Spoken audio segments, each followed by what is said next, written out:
So mindset, eliminating hurdles. What are some of the other hurdles that, commonly come up that there are answers for if you want to change them? Mm-hmm. I hear about the dinner time and the meal time things. Let's talk about that because, again, maybe it's not going to the gym, but it's addressing your nutrition. And there are many, many things that you can do starting right now without having to, again, go to the gym or even go to the store, right, to address your nutrition to eliminate the hurdles. I've said this before. Everybody knows of at least one thing, whether it's something they consume or some behavior they engage in or some thought that creeps into their mind that they could work on eliminating right now. That's a hurdle. And it's going to prevent you or hinder you, hinder you from achieving whatever your ultimate goals are. What are those things? I can tell you right now, like if I eliminated the beer from my life, like I would drop probably 10 pounds. I mean, it's an easy thing for me to do when I'm ready and I really want that, then I'll do it.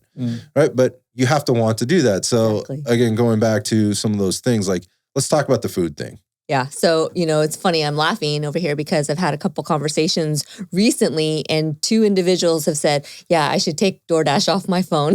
Fuck yes.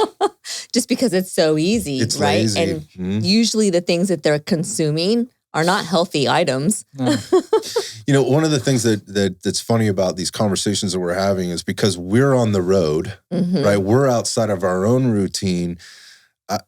At some level, I feel a little bit guilty about this. Like one of these conversations was happening over a pizza. Right? And so, yeah, but how often do we have pizza? Well, so that's the thing. That's what I want to bring up. Like, okay, so we're outside of our routine. And when you have a routine, it's totally okay to be outside of your routine. And maybe that's the time, when you're on a trip to, kick back a little bit, take a little bit of a diet break as we refer to it or whatever.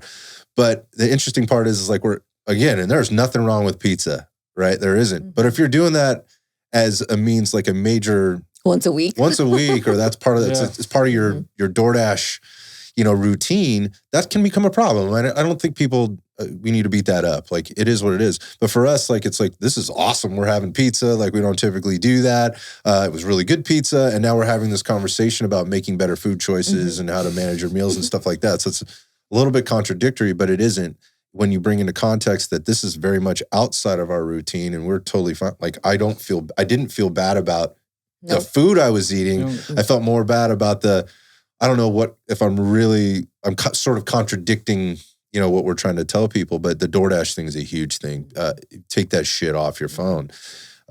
Spend time, plan for time to go grocery shopping. You probably heard it before, meal prep. There are lots of meal prep companies out there that would be way better than ordering through, DoorDash or Uber Eats or whatever else. Yeah.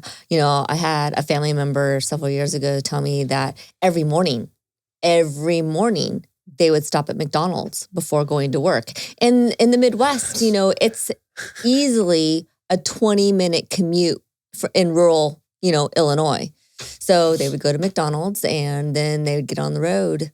And I'm like, McDonald's every day? Oh my gosh. Like, So here's the other thing. So, you know what?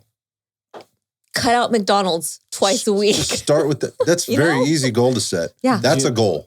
Yeah. That would equate to weight loss, right? And for most people. So my mother did that. What? She was at McDonald's every morning. Oh, wow. And 20 minutes later, she'd be in the bathroom having diarrhea. Right. And talking and wondering what I'm like, really, dude? Choices and consequences. Really, dude? Like, it's the McDonald's that you just went and had. That was 2 hash browns and the sausage egg McMuffin. Yeah, gross, man. Disgusting. Some people have iron guts and they can deal with stuff like that. But I'll put it to you a different way. In terms of, again, mindset, making choices, eliminating hurdles. I know people that stop at Starbucks every single morning on their way in. Okay. Now, I'm not going to use like your $5 coffee 5 days a week is $25 a week. That's $100 a month that you could be putting towards a gym membership, the old sale pitch, baby, or whatever. I'm not even going to say that. I'm going to say that $5 to $7 coffee you're drinking is also chock full of other things, right? And often it's sugar, fat. And I'm not saying that sugar and fat are bad for you. What I am saying is if you have a weight loss goal and you're not equating your calories properly and you're not thinking about these things as you're going to work every day, that is an easy hurdle to eliminate. You can take your $100, buy a fucking Keurig, and use the K-cups. Those are the easiest, most convenient things, you could possibly do.